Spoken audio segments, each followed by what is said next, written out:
Okay, that makes sense. All right, the time is now 3:30. That makes sense. I call to order the meeting of the Human Services Committee.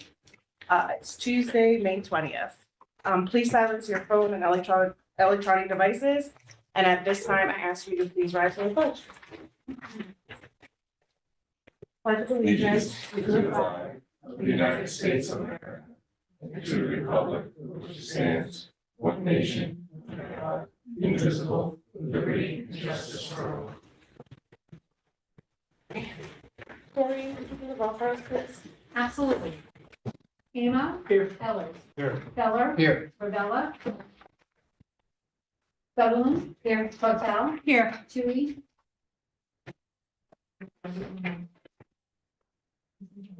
No. Okay. He's here. And Ross. Okay. And 6 present, 2 absent. Thank you. You're welcome. Okay, so first on the agenda, we have Christian Farrell, Director of Veteran Service Agency, with agenda request A, request to accept and appropriate funds from the New York State Department of Veteran Services Aid to Localities Fund for providing services to veterans for $40,000.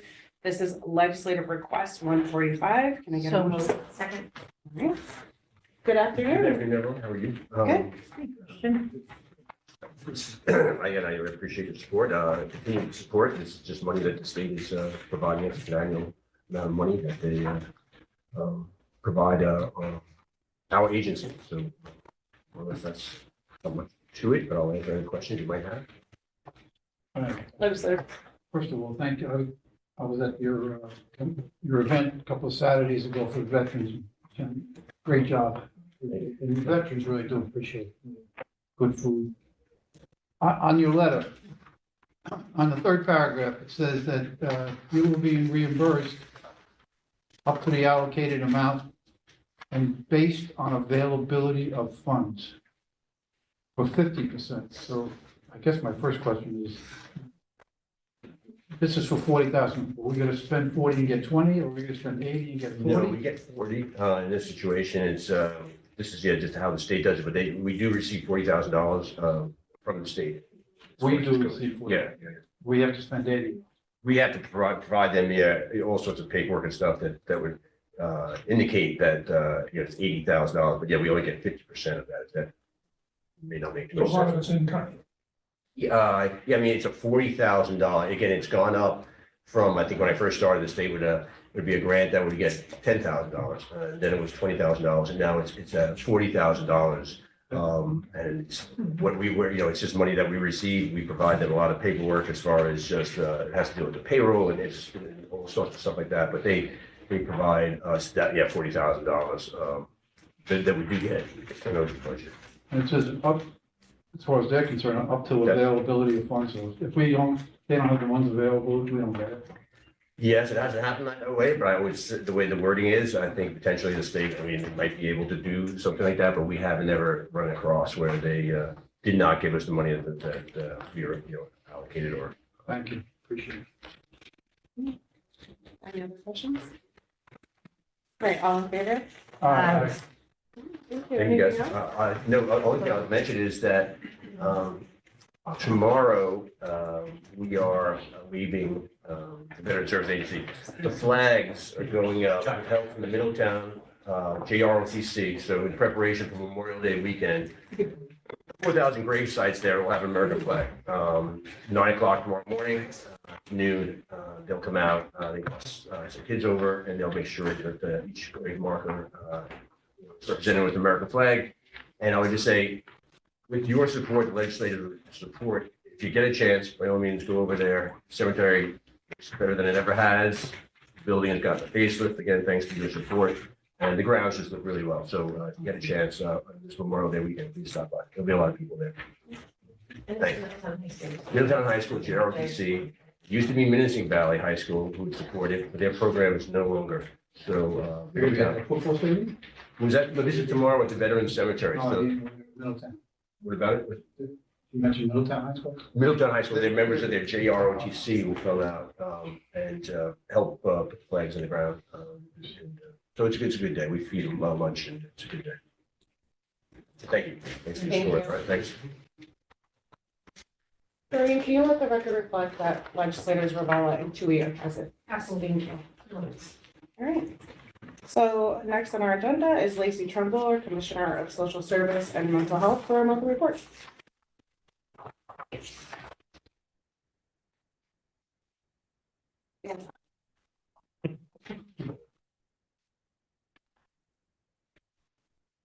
Can we get a motion to discuss?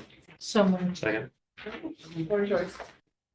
So because there wasn't a meeting last month, I've included it all in the one report since all of the data is there rather than go through the two reports. On page 2, temporary assistance was provided to 1,542 cases in February, 1,519 cases in March. Family assistance was provided to 43 more cases than March of last year and 2 less than February. In March, safety net was down 21 in February, but that's still a 96 increase from March of last year. 20 recipients entered employment in February and 18 in March. Year-to-date total was 74. For comparison purposes, this time last year was 60. Page 3, 19,080 cases received SNAP benefits in February, 19,089 cases received SNAP benefits in March. Though the increase between February and March is very slight, it does represent an increase of almost 1,200 compared to March of last year. There were 818 HEAP payments in February, 916 in March. HEAP Clean and Tune is now also over. That ended on 5/9. The HEAP cooling benefit is open. That is a much smaller program than the heating benefit. Page 4, in February, we had an average of 19.1 families and 47.1 singles in emergency housing shelters. In March, it was 20.1 families and 47.6 singles. They're fairly constant for the course of the year, which is really based on the number of spots we have in the shelter.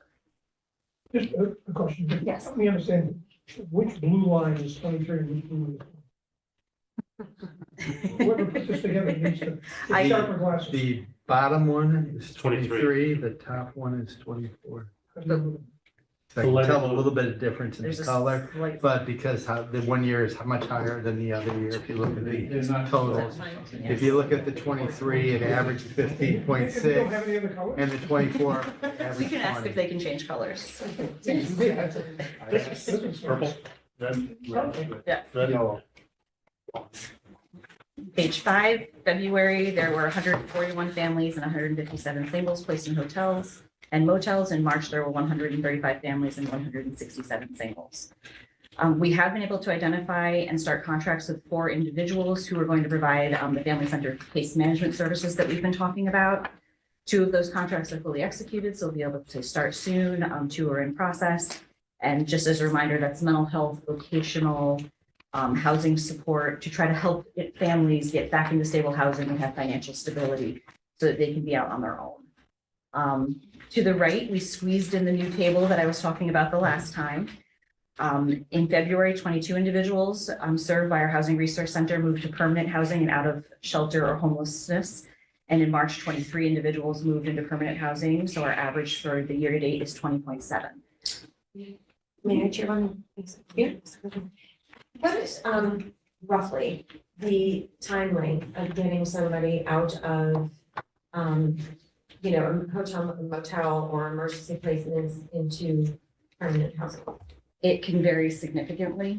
I don't think we have a standard amount of time that it takes because it's dependent on their situation. Sure. How many children they may have. I can see if there's an average, but I don't know that there is. And certainly currently because of the lack of affordable housing, and then you can see by the numbers have being higher, it's a longer period of time than it probably was, 5 years ago. I'll see if that's data that's available. Thank you. Project Life averaged 11 families in February and 12.4 families in March. We are working to get 1 additional room available for that location. It will be up to 14 once it's refurbished and available for that apartment again. We had 848 individuals experiencing homelessness who received services in February, 825 individuals in March, which makes our average for 25, 836 individuals, 100 more than last year's average. Legislator Tui. Yeah, I just have a quick question, Lacey, with, you talk about the affordable housing and all. I had someone reach out to me last week they're a senior citizen on social security and their rent's going up. It's been on social security for a while. Is there any type of program that we have where we can direct them where there might be a little supplemental money to help them keep up and avoid homelessness? They may be eligible for the rental supplement program. That is a program that you provided additional funds to. It originally was a state program. We added 200,000 in county dollars last year. And that helps people make that little difference to prevent homelessness. So contacting the DSS office through normal channels, and DSS. there's also a rental arrears program if they're behind on their rent that we could look at. And they would go through the scenario and help them figure out which program would be best for them. Or if there might be some other opportunity, they would also be aware. Yes, absolutely. Thank you, Chairman. Just have a question. Mhm. I just want to make sure this table's not out of whack on the number of homeless served. It's not a factor of there being more homeless people, just you being able to serve more. Is that correct? We have seen a significant increase in the number of homeless individuals in Orange County. So we are serving more, but there's also more people who are experiencing homelessness. Thank you. On the local radio station, I think it's Central Hudson advertised, there was still a program for heat, reimbursing people who need help paying for their electric or gas bills. And to contact the county. So the heat season is closed. It's So closed. that is done. They're finishing the processing of paperwork, but we can't accept any new applications for heat after the season is over. But the cooling season, we can help people with cooling bills to a degree, but it's a different eligibility and it's a much, much smaller program. If their bill is past due, it's past due. With heat, there may be an ability for the fuel fund to explore as well. Or there's also the possibility that depending on their status, there's another where they can, if they don't qualify, but they're on the edge, shall I say, they can get a like one-time repayment agreement where it's in certain circumstances. So that's also another possibility. So they should contact the social services. No walking through their options. And the fuel fund runs until what month? Is it? Really, the fuel fund is going to operate as long as it has funds available. Yeah, and there are funds available. We anticipate being able to help with cooling with that as well. Do you know the balance? You can't apply for that. Well, For heat. you can't apply for heat, but the fuel fund is separated outside, and operated outside of. Do you know what the balance is on the fuel fund? We got it a couple of months ago. Yeah, I would have to get a new number. It was, Yeah, we have to get an updated one. we can get an updated one. I think there was 58,000, I believe, the last time I checked, but I can find it. Thank you. So that doesn't go into December. The fiscal year for heat is like October through April. Yeah, it's a federal Yes, fiscal, it federal does. fiscal year. All right. And the date they close it can fluctuate based on when the state tells us it's closing. Right, based on their funding that they have available from the federal government, that's how they determine when they close it off. Okay, on page 6, in February, there was a total of 20,694 locally managed Medicaid cases, and in March, there were 20,641. This is very close to the number from last year, so I think we're coming down to a more even point after the unwinding process, so there are still some cases to go through unwinding. Those cases equated to 22,771 individual recipients for the month of February and 22,719 for March. February was slightly lower than last year and March was slightly higher, but really not very far off. Managed care numbers decreased slightly between January and February, but increased between February and March. Despite that increase, we're still 460 less than March of last year. This table is showing the number of individuals in Orange County who were on Medicaid in a given month. Since the last report, we did receive some additional data. There is a typo on the bottom of the table. So the data goes through August of 2024, not August of 2025. But we are still seeing that slow downward trend in the number of total cases. On page 8. And I believe the 24 data for the total expenditures is being added, which was sometimes. And the last one is taken. Thank you. Page 8, raised the age number for February was 1 less than January with 11 total arrests. March was slightly higher at 14. But they are kind of in line where we expected them to be. Child Protective Services is on page 9, 277 reports of child abuse and neglect were investigated in February. 365 allegations were investigated in March. In March, 211 were assigned to the traditional response and 154 were assigned to FAR, and FAR is the preventative services. We received less reports overall in February compared to last year, but more in March. Page 10, foster care services. We provided out-of-home placement to 165 children in February, 156 children in March. Just from January to March, this is a decrease of 18 youth in placement. If you compare to March of last year, it's a decrease of 52. This is, again, record low numbers of children in foster care, which we're very proud of.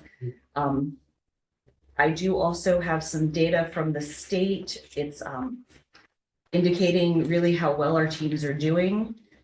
We are exceeding the permanency requirements, the state and national numbers for children achieving permanency in 12 months. Children who've been 12 to 24 months were exceeding the permanency rate, which is really a huge accomplishment. Most importantly, the children who are returning home are not going back into care within 12 months. So we have been consistently between 0 and 1.3% of children, where the state average in the last set of data was 7.3 and the national average was 5.6% of children. So Orange County is doing a really good job. The teams are really making sure families are stable and ready and prepared with resources to be successful when children are returned. So I'm very proud of our team for that. Adult Protective Services, total number of active cases in Adult Protective Services was 256 in February and 259 in March, with 41 new individuals being assisted in March. Home care, there was 326 home care cases in February and the same number in March, down slightly from January and up 41 compared to last March. Child Support Unit, it's on page 11. The Child Support Unit served 9,511 cases in February and 9,475 cases in March. Over 6.7 million was collected and dispersed between those 2 months, and our total is 10.3 million for the year so far.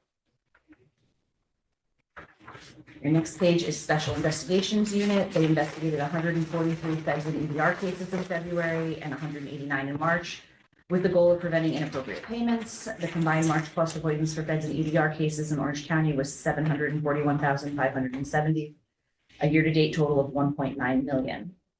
The unit investigated 65 allegations of fraud and abuse in February and 64 in March. 98 were substantiated. That's all I have.